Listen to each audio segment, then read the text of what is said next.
Hello and welcome. I'm Ken, and this is Inside The Toon, and this is your Good Friday edition 2026. And today we're going to look at the PSR boost that we got from our financial results, and also talk about the impact because UEFA don't agree with what we've done. So the hook is it's a PSR boost.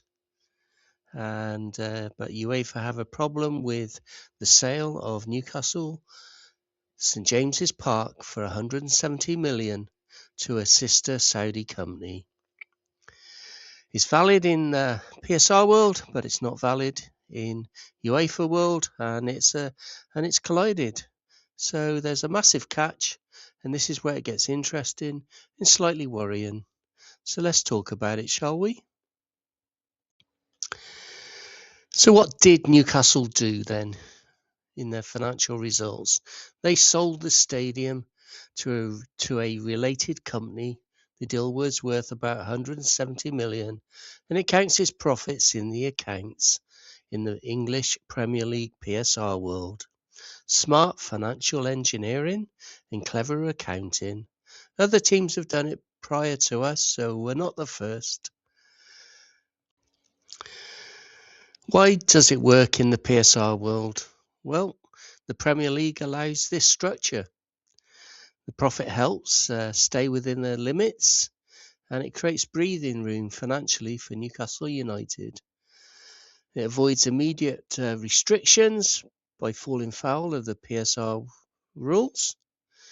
Is it a loophole used? It's been used before, and it's valid, and the Premier League said, yes, it's okay. So Newcastle sold their St James's Park and have leased it back for 50 years, and the English Premier League are okay with that.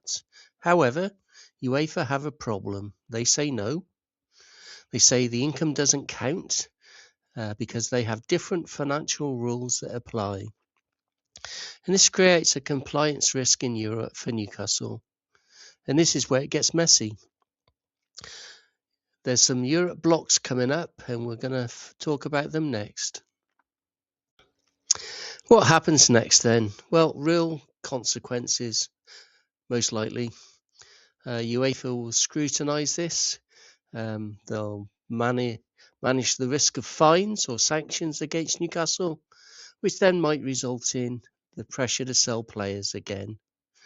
That's if Newcastle accept it or just pay the fine. This could have an impact on the squad.